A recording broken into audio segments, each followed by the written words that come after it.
Assalamualaikum warahmatullahi wabarakatuh. Perkenalkan, nama saya Siti Nur Azizah dari Tadris Bahasa Inggris kelas 5A. Baiklah, di sini saya akan memaparkan apa yang saya dapat dari jurnal Merdeka Belajar yang tercermin dalam kompetensi profesional guru bahasa Inggris SMP Negeri 1 Sedayu yang ditulis oleh Julius Obetapendi. Di dalam jurnal ini dijelaskan bahwa di dalam proses pembelajaran Merdeka Belajar, guru harus dapat menciptakan suasana belajar yang menyenangkan dan memberikan kesempatan kepada siswa untuk mencari tahu sendiri dari berbagai sumber agar terciptanya pembelajaran yang merdeka. Lalu, dari hasil penelitian jurnal ini menunjukkan bahwa guru bahasa Inggris di SMP Negeri 1 Sedayu memiliki kompetensi profesional guru yang baik dalam mencerminkan merdeka belajar. Selanjutnya, adapun beberapa kegiatan belajar mengajar kurikulum merdeka yang diterapkan di SMP Negeri 1 Sedayu ini, yaitu yang pertama, mengamati. Dalam kegiatan mengamati ini, guru membantu siswa saat siswa tidak mengetahui kosakata dalam bahasa Inggris. Dalam hal ini, guru bertindak sebagai fasilitator, di mana saat siswa tidak mengerti, guru memberikan penjelasan kepada siswanya. Lalu yang kedua yaitu kegiatan menanya. Dalam kegiatan ini, guru menggunakan metode bertanya kepada siswa, seperti misalnya, apa bahasa Inggrisnya jauh, apa bahasa Inggrisnya dekat. Nah, guru meminta untuk siswanya dapat menerjemahkan kosakata dari bahasa Indonesia ke bahasa Inggris. Selanjutnya yang ketiga yaitu kegiatan mencoba. Dalam kegiatan mencoba ini, guru menggunakan perannya sebagai fasilitator dalam kegiatan percobaan. Yaitu yang pertama, guru meminta siswa untuk membuka buku halaman sekian misalnya. Lalu yang kedua, guru bertanya kepada siswa mengenai bagaimana mengerjakan latihan yang ada di buku tersebut. Selanjutnya, yaitu kegiatan mengasosiasi. Dalam kegiatan ini, guru memfasilitasi siswa untuk mengerjakan tugas secara berpasangan.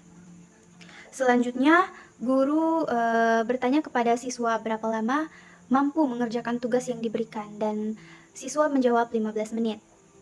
Dan yang terakhir yaitu kegiatan mengomunikasi. Dalam kegiatan ini, guru meminta siswa untuk menjawab tugas dan menerjemahkan dari bahasa Inggris ke bahasa Indonesia dari buku LKS. Dan setelah menyelesaikan tugas, guru meminta siswa untuk dapat mempresentasikan hasilnya dengan membaca satu persatu. Nah, berdasarkan data yang diperoleh dari hasil observasi, wawancara, dan dokumentasi yang dilakukan oleh peneliti, dapat disimpulkan bahwa guru-guru di SMP Negeri 1 Sedayu telah mencerminkan merdeka belajar dalam kompetensi profesional yang cukup dalam mengajar bahasa Inggris berdasarkan Permendikbud nomor 103 tahun 2014 dengan memfasilitasi kegiatan pengamatan, aktivitas bertanya, aktivitas eksperimen, aktivitas asosiasi, dan aktivitas komunikasi. Oke, melalui artikel dari Kemendikbud yang berjudul Mengupas Penerapan Kurikulum Merdeka di Satuan Pendidikan. Nah, di sana terdapat beberapa pembahasan atau poin penting. Yang pertama adalah struktur kurikulum merdeka. Kurikulum merdeka terdiri dari kegiatan intrakurikuler, proyek penguatan profil pelajar Pancasila, dan ekstrakurikuler. Alokasi jam pelajaran dilakukan secara total dalam 1 tahun, dengan pendekanan pada pembelajaran intrakurikuler dan proyek penguatan profil pelajar Pancasila. Yang kedua ada proyek penguatan profil pelajar Pancasila. Proyek ini melibatkan peserta didik dalam menggali isu-isu nyata di lingkungan sekitar dan berkolaborasi untuk memecahkan masalah, memerlukan alokasi waktu tersendiri. Dan yang ketiga ada muatan lokal. Satuan pendidikan dapat menambahkan muatan lokal sesuai dengan kebutuhan dan karakteristik dengan 3 metode pengelolaan yang fleksibel. Kemudian yang keempat, ada perubahan pada jenjang SMP. Mata pelajaran informatika menjadi wajib, sementara prakarya menjadi salah satu pilihan bersama seni fokus pada satu jenis keterampilan untuk lulusan yang siap kerja. Kemudian yang selanjutnya ada penilaian. Kurikulum merdeka tidak lagi menggunakan kriteria ketuntasan minimal atau KKM yang berupa nilai kuantitatif.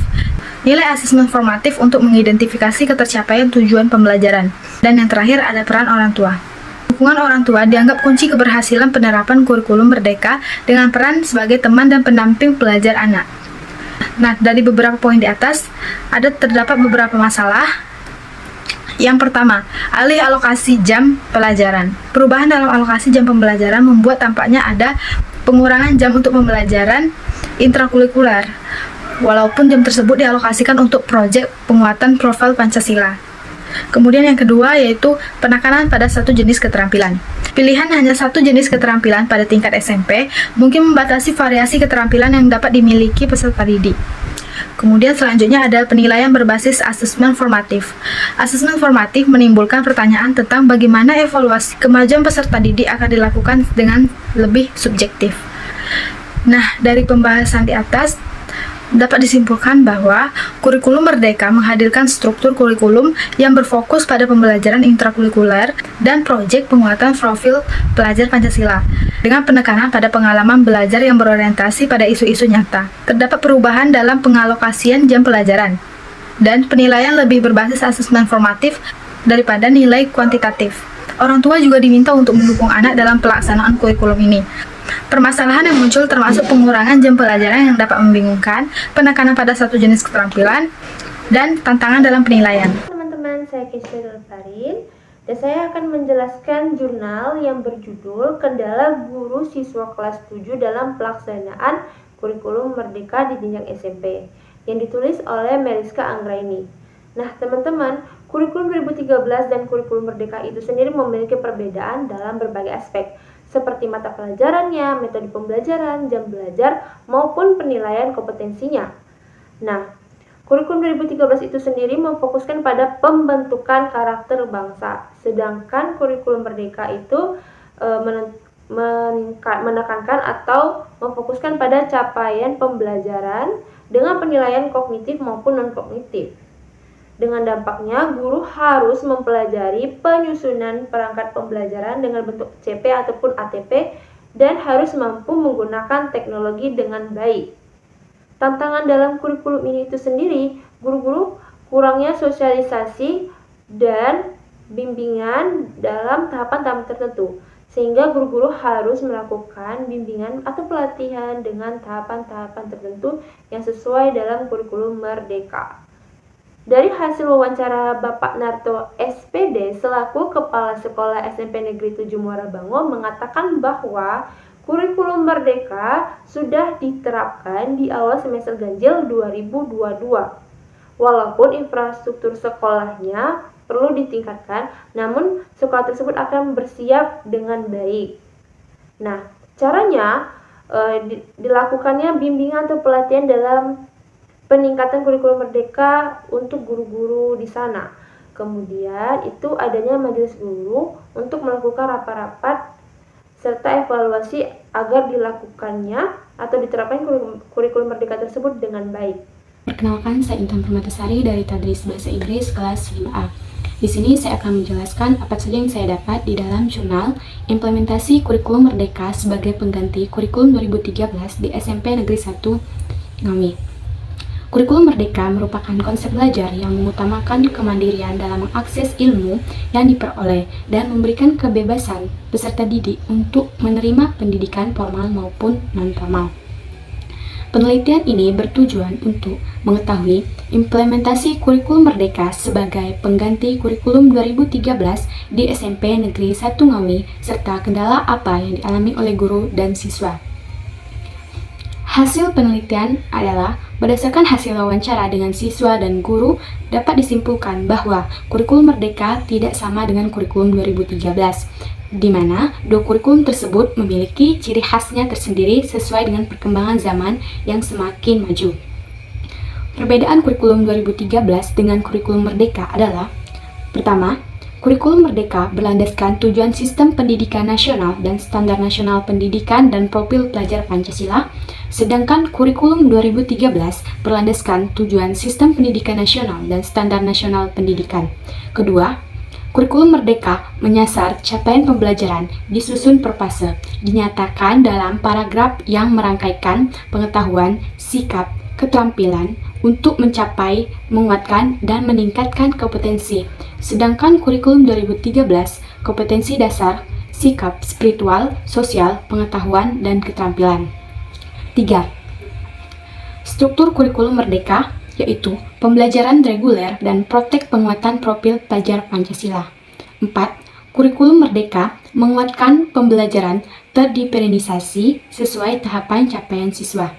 Sedangkan kurikulum 2013 seluruh mata pelajaran menggunakan pendekatan saintifik. 5. Penilaian pada kurikulum merdeka berfokus pada penguatan asesmen formatif. Dan 6. Perangkat kurikulum merdeka disertai panduan kurikulum operasional sekolah, proyek pembelajaran dan asesmen, pengembangan profil pelajar Pancasila, pelaksanaan pendidikan inklusif, penyusunan program pembelajaran individual, dan modul layanan bimbingan konseling. Kesimpulannya, berdasarkan hasil observasi, wawancara, dan angket siswa yang telah dilakukan oleh peneliti dalam jurnal ini menunjukkan bahwa implementasi kurikulum merdeka sebagai pengganti kurikulum 2013 di SMP Negeri 1 Ngawi belum terlaksana secara konsisten. Hal ini dapat dilihat dari angket siswa menunjukkan bahwa guru masih sering menggunakan metode ceramah dan jarang melakukan eksperimen dikarenakan waktu yang kurang memadai.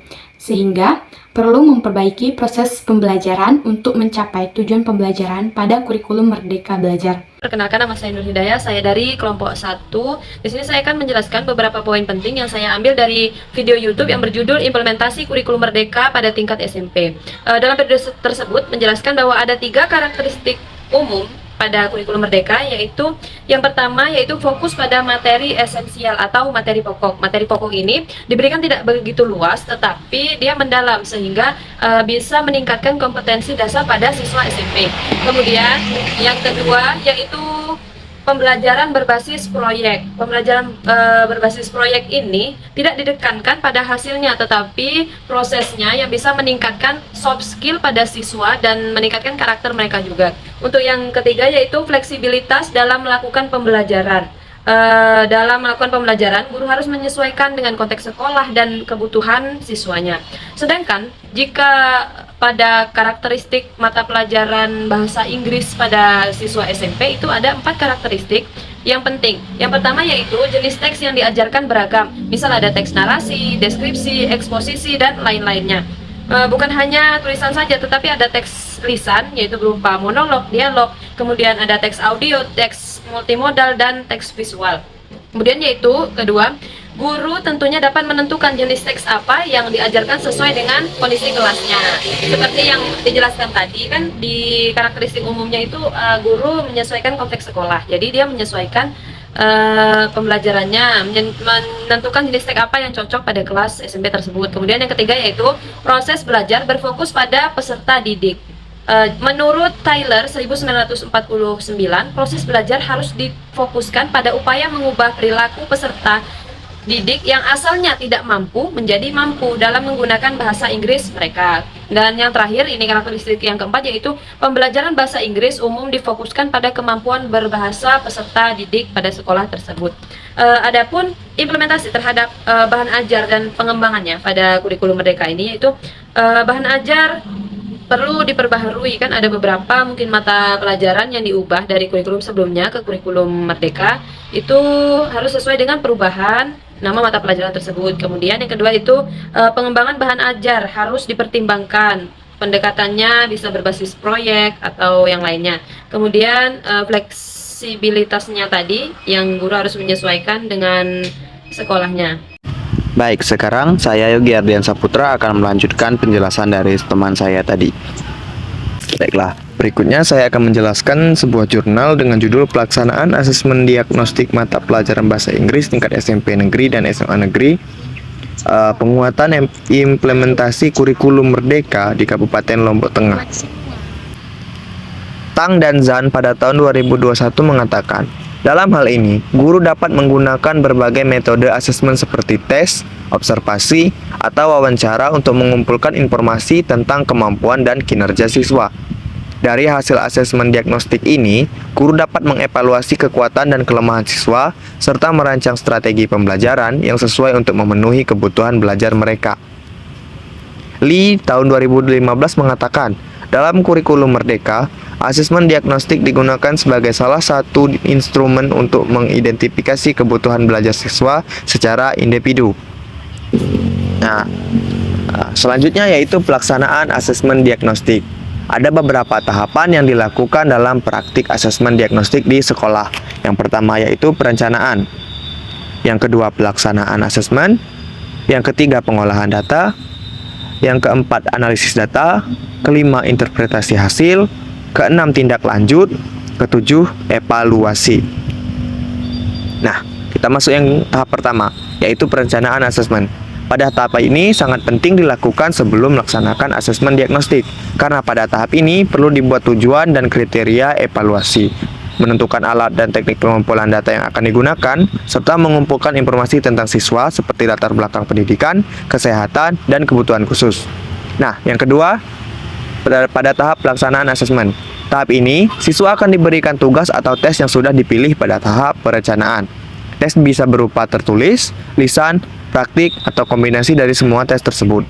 Selama pelaksanaan tes, guru memberikan petunjuk yang jelas kepada siswa dan memantau proses pelaksanaan tes agar tidak terjadi kecurangan. Nah, tahap ketiga tadi, pengolahan data. Setelah asesmen dilaksanakan, langkah berikutnya yaitu memproses data yang diperoleh. Guru menggunakan perangkat lunak atau pengolah data dalam menganalisis dan menginterpretasikan hasil tes. Yang keempat tadi yaitu analisis data. Ini dilakukan untuk menentukan kekuatan dan kelemahan siswa dalam keterampilan tertentu. Yang kelima, interpretasi hasil kan. Nah, pada tahap ini, guru memberikan penilaian tentang kemampuan siswa. Yang keenam yaitu tindak lanjut. Setelah hasil tadi diperoleh, guru melakukan tindakan lanjut yang sesuai, dapat membuat program pembelajaran yang lebih baik atau memperbaiki metode pengajaran yang kurang efektif. Yang terakhir tadi yaitu evaluasi. Nah, evaluasi dilakukan untuk mengevaluasi keaktivitasan program pembelajaran yang diadakan berdasarkan hasil asesmen diagnostik tadi. Evaluasi ini dapat dilakukan secara berkala untuk memastikan bahwa program pembelajaran terus berjalan dengan baik. Baiklah, sebagaimana diuraikan dalam video yang telah saya tonton, kurikulum Merdeka memiliki beberapa perbedaan signifikan dengan kurikulum sebelumnya, seperti kurikulum 2013. Perubahan tersebut mencakup fokus pada materi esensial, pengembangan soft skill, fleksibilitas, dan pembelajaran berdasarkan capaian pembelajaran per fase. Dan berikut ringkasan perbandingan pelaksanaan dan pembelajarannya. Yang pertama ada fokus materi esensial. Materi esensial, kurikulum Merdeka lebih fokus pada materi esensial dengan pengurangan hingga 30% muatan kurikulum. Hal ini memungkinkan guru untuk mengajarkan materi secara mendalam dan relevan, serta memberi kebebasan untuk menerapkan beragam strategi pembelajaran. Lalu yang kedua ada pembelajaran berdasarkan capaian pembelajaran per fase. Kurikulum Merdeka ini mengubah pendekatan pembelajaran dengan mengatur capaian pembelajaran berdasarkan fasenya, yang mencakup berbagai tingkat kelas. Ini memberi sekolah dan guru kesempatan untuk menyesuaikan urutan dan materi pembelajaran sesuai dengan kebutuhan siswa mereka. Dan ketiga ada pengembangan soft skill. Kurikulum Merdeka ini menekankan pengembangan soft skill atau keterampilan lunak. Siswa seperti berpikir kritis, kreatif, kerjasama, disiplin, dan karakteristik sesuai nilai-nilai Pancasila. Hal ini mencakup karakteristik siswa sepanjang hayat yang kompeten dan berkarakter. Yang keempat ada fleksibilitas. Kurikulum Merdeka ini memberikan fleksibilitas kepada sekolah dan guru untuk melakukan inovasi dalam penyusunan kurikulum operasional satuan pendidikan, penentuan jam pelajaran per tahun, dan penyusunan perencanaan pembelajaran sesuai dengan kemampuan awal dan kecepatan belajar siswa. Dan yang kelima ada penanaman profil belajar Pancasila atau P5. P5 adalah proyek penguatan karakter siswa berdasarkan nilai-nilai Pancasila. Ini berarti pembelajaran lebih berfokus pada karakteristik siswa dan bukan hanya pada hasil produk yang bagus. Saya akan melanjutkan materi yang sudah dibahas oleh teman saya tadi, yaitu yang nomor 6 adalah perubahan pada struktur kurikulum yang ada pada penambahan mata pelajaran informatika menjadi mata pelajaran wajib di SMP. Jadi sementara pendidikan agama itu ada 3 jam, tetapi 1 jam diantaranya untuk P5. Terus yang nomor 7 itu ada pendekatan pembelajaran yang berbeda di kurikulum Merdeka ini. Jadi mengadopsi pendekatan pembelajaran berdasarkan pencapaian dan per phase yang berbeda dengan pendekatan mata pelajaran per minggu yang ada pada kurikulum 2013.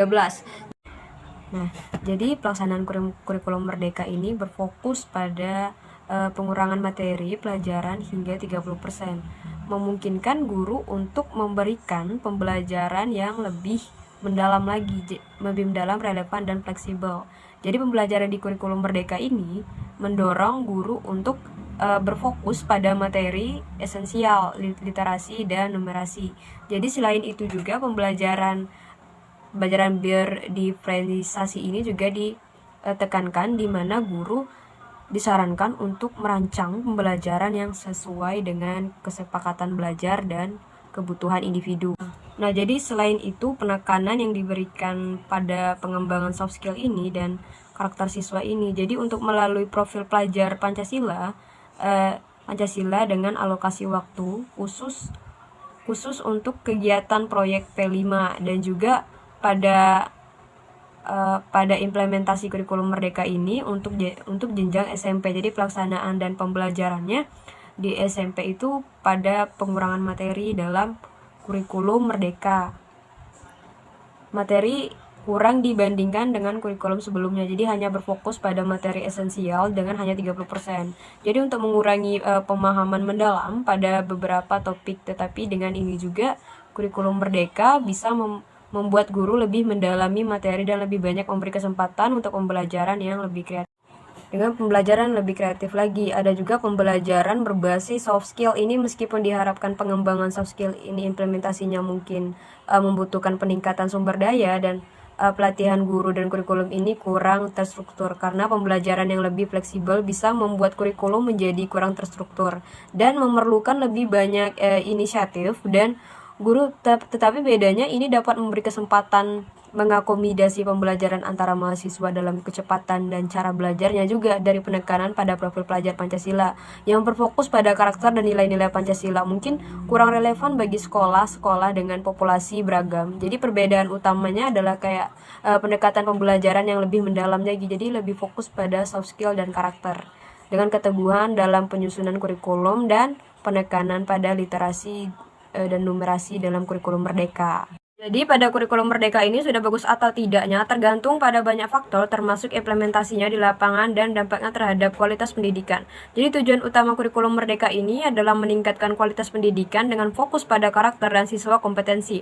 Evaluasi akan menjadi kunci untuk menilai keberhasilan dalam waktu yang akan datang. Halo semuanya, saya Levia Afani. Di sini saya berasal dari kelompok 1 dalam mata pelajaran EFL Curriculum and Material Development. Oke, di sini saya akan membahas tentang kurikulum Merdeka di tingkat SMP. Baiklah, langsung saja. Capaian pembelajaran bahasa Inggris fase D di tingkat SMP sederajat. Oke, sebelum itu kita ada tujuan dari mata pelajaran bahasa Inggris. Yang pertama adalah mengembangkan kompetensi komunikatif dalam bahasa Inggris dengan berbagai teks multimodal atau lisan, tulisan, visual, dan audiovisual. Oke, yang kedua, mengembangkan kompetensi interkultural untuk memahami dan menghargai perspektif, praktik, dan produk budaya Indonesia dan budaya asing. Oke, lanjut. Capaian pembelajaran bahasa Inggris fase D tingkat SMP sederajat. Oke, pada akhir fase D, peserta didik menggunakan teks lisan, tulisan, dan visual dalam bahasa Inggris untuk berinteraksi dan berkomunikasi dalam konteks yang lebih beragam dan dalam situasi formal dan informal. Peserta didik dapat menggunakan berbagai jenis teks seperti narasi, deskripsi, prosedur, teks khusus, atau pesan singkat atau iklan, dan teks otentik menjadi rujukan utama dalam mempelajari bahasa Inggris di fase ini. Peserta didik menggunakan bahasa Inggris untuk berdiskusi dan menyampaikan keinginan atau perasaan mereka. Kemudian, pemahaman mereka terhadap teks tulisan semakin berkembang dan keterampilan inferensi mulai tampak ketika memahami informasi tersirat. Mereka memproduksi teks, tulisan, dan visual dalam bahasa Inggris yang terstruktur dengan kosakata yang lebih beragam. Mereka memahami tujuan dan pemirsa ketika memproduksi teks tulisan dan visual dalam bahasa Inggris. Baiklah, mungkin dari apa yang saya jelaskan itu bisa memberikan sedikit gambaran tentang implementasi kurikulum Merdeka di tingkat SMP, atau kalau di kurikulum Merdeka itu disebut dengan fase D. Baiklah, saya rasa sekian materi yang dapat saya sampaikan pada kesempatan kali ini. Saya Levia Afani, terima kasih. Semoga ilmu yang disampaikan itu dapat bermanfaat bagi kita semua. Akhir kata, Allahumma muwaffiq ila aqwamit thoriq. Wassalamualaikum warahmatullahi wabarakatuh.